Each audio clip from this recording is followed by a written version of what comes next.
Bonjour, Patrick, Végétosphère, j'espère que vous allez bien. Aujourd'hui, une plante, une beauté asiatique, Alocasia. Si vous voulez en savoir davantage sur cette plante merveilleuse, c'est tout de suite sur Végétosphère. N'oubliez pas le petit pouce bleu, n'oubliez pas de vous abonner. Shall we begin? C'est une plante de la famille des Aracées. Les Aracées, pour vous dire les choses clairement, c'est la famille des philodendrons, la famille du Monstera deliciosa, dont on a fait une vidéo il n'y a pas très longtemps. Donc c'est une famille assez sympathique où le feuillage est vraiment le but recherché. La floraison n'est pas extraordinaire. Un peu pour le Monstera, ici c'est même pas intéressant. Il y a bien une floraison, hein, mais c'est vraiment pas le but. L'intérêt, c'est le feuillage. Alors qu'est-ce qu'apporte une plante comme ça dans nos intérieurs ? Esthétique, graphique, je l'ai déjà dit, mais aussi pour par exemple l'oreille d'éléphant qui a des feuilles beaucoup plus importantes, on a quelque chose qui va absorber le son. Si vous avez de grandes pièces, les plantes vont vraiment avoir, alors esthétiquement un intérêt, il est évident, mais on a une capacité d'absorber le son, on a une ambiance un peu plus feutrée et ces plantes contribuent évidemment à un certain bien-être dans nos intérieurs.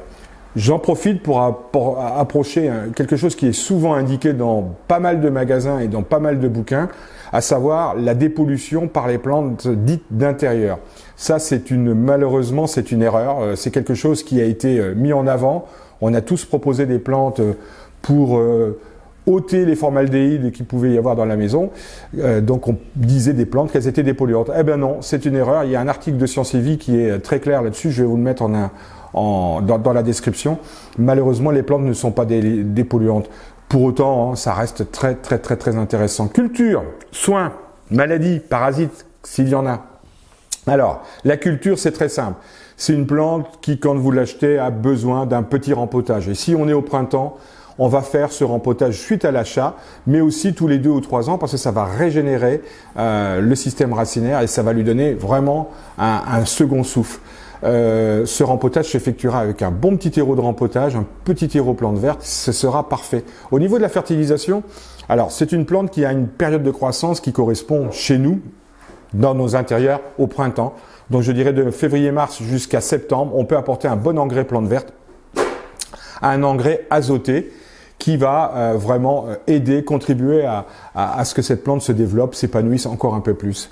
Au niveau des soins d'arrosage, alors c'est une plante qui a besoin d'être arrosée régulièrement pendant la période de croissance et nettement moins pour la période dite de repos qui va correspondre chez nous à l'hiver. Et le paradoxe, c'est qu'en hiver, nous on met le chauffage et on perturbe ce genre de plante. D'ailleurs, c'est un peu délicat pendant l'hiver. Il y a une baisse du taux d'humidité, on chauffe davantage et ces plantes-là souffrent quelque peu pendant l'hiver. Il faudra vaporiser de l'eau, arrêter la fertilisation, hein, ça ne sert à rien, et arroser modérément, régulièrement, mais modérément pour le passage hivernal. La multiplication. Le plus simple pour multiplier, pour bénéficier de nouveaux plants, de nouveaux replants avec Alocasia, c'est la division. Au bout de 2, 3, 4, 5 ans, je pense que votre Alocasia va vraiment se développer, il va devenir conséquent, il va bien remplir le pot, le feuillage va vraiment vous en mettre plein les yeux et vous avez le sentiment que cette plante, eh ben, il est temps soit de la mettre dans un pot plus grand ou de la diviser pour pouvoir garder ce même pot. Alors la division, c'est tout simple, on va aller faire ça dans un endroit où on peut salir un petit peu. On prend une bêche, un fer de bêche et on découpe la plante en deux proprement, hein, sans faire plus de casse, mais proprement, nettement. On laisse sécher les plaies qui sont quand même gorgées d'eau pendant quelques heures et ensuite on remet ça dans du terreau. On aura bien pris soin de garder autant de racines de chaque côté si vous avez 2 plants, de telle sorte que la reprise puisse se faire facilement. On apporte un petit peu d'osiril et l'osiril va vous permettre une reprise et un système racinaire de mieux se développer. D'ailleurs, il y a une autre technique qui consisterait à apporter non pas de l'osiril, mais un ravigoteur, un engrais qui est très riche en phosphate et qui va augmenter là aussi la rhizogénèse, donc l'émission de jeunes racines. La maladie que je lui connais, c'est souvent un problème dû à un excès d'eau. Les arrosages doivent être réguliers au printemps, nettement plus espacés en hiver, on vous l'a dit, mais méfiez-vous des cache-pots. Souvent, on met un beau cache-pot. Regardez, là, j'ai un pot d'élevage qui est pas très beau. Donc, la première chose que j'ai envie de faire, c'est de le mettre dans un cache-pot.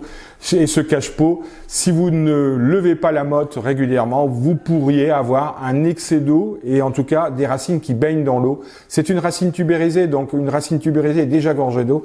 Si c'est au contact de l'eau constamment pendant une semaine, 2 semaines, 3 semaines, on va constater un affaissement de la plante. On va dire, mais elle a soif. Ou elle est en train de pourrir parce qu'elle est asphyxiée au niveau racinaire. D'ailleurs, le symptôme du manque d'eau, quand on aurait carrément omis l'arrosage, les arrosages, c'est aussi un affaissement complet de la plante. Donc là, il suffit de regarder ce qui se passe au fond du cache-pot si c'est un cache-pot que vous utilisez.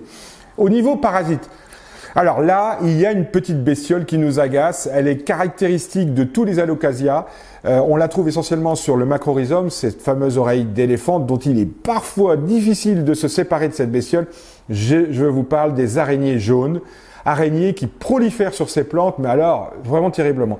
Alors quand on a de l'araignée jaune, c'est très embêtant. Le produit existant sur le marché, le seul qui nous reste aujourd'hui sur le marché, c'est un produit bio à base d'huile de colza, qui peut effectivement, à force de répétition et de traitement soutenu pendant au moins un mois, vous permettre de vous séparer des araignées jaunes. C'est vraiment très très très embêtant. Sinon, la vaporisation d'eau régulièrement sur le feuillage dérange les araignées. Sachez que les araignées aiment un feuillage sec, aiment une chaleur sèche. Donc elles prolifèrent dans ces conditions-là. Dès qu'il y a de l'eau, ça les dérange beaucoup, beaucoup, beaucoup. La floraison, écoutez, elle est tellement belle par ses feuilles, magnifique par ses feuilles. On en oublierait cette floraison qui quand même, pour toutes les aracées, n'est pas superbe. Il y en a bien une. C'est pas super chouette, mais c'est un intérêt qui n'est pas négligeable, parce que ça veut dire que la plante est plutôt en forme. Donc on prendra ça comme quelque chose de supplémentaire et une décoration supplémentaire. L'usage ou l'utilisation de cette plante, c'est bien une plante d'intérieur. Mais vous pouvez rencontrer régulièrement et de plus en plus fréquemment des alocasias macrorhizome dans les massifs, notamment dans les massifs urbains. On la met comme une plante centrale et effectivement, elle monte à 1,50 m, 2 m et ces grandes feuilles véritablement deviennent un objectif dans le massif. C'est vraiment décoratif, un peu comme les cannas qui étaient souvent utilisés à ce titre. Eh bien, l'alocasia macrorhizome devient une plante d'extérieur tout à fait possible. Pour autant, si je prends ce petit alocasia, je ne peux le sortir que si je le mets à l'ombre. Et il faudra évidemment continuer à lui prodiguer les mêmes soins qu'à l'intérieur au niveau des arrosages, etc. Mais c'est évidemment une plante d'intérieur qui peut occasionnellement aller dehors, notamment peut-être et après un hiver un peu délicat où on aurait perdu quelques feuilles, mais où on sent que le rhizome est encore bien vivant. C'est un moyen de le régénérer avec un peu d'engrais, des arrosages et des pulvérisations appropriées. Voici pour Alocasia une plante d'intérieur particulièrement sympathique, ma beauté asiatique comme j'ai l'habitude de dire, apaisante. Si vous voulez une plante graphique dans un intérieur moderne, pour égayer vos intérieurs, pour essayer d'apporter une note vraiment tropicale, Alocasia est fait pour vous. Alors, j'ai omis de vous dire qu'en Asie, on appréciait cette plante et on lui donnait des propriétés protectrices. Et oui, peut-être pas sous celle-ci, mais sous Alocasia macrorhizome, l'oreille d'éléphant, bien des animaux se protègent de la pluie tropicale. C'est une plante qui a donc cette particularité d'être un symbole de protection. En ce qui concerne l'Inde, on la voit plutôt comme une plante porte-bonheur.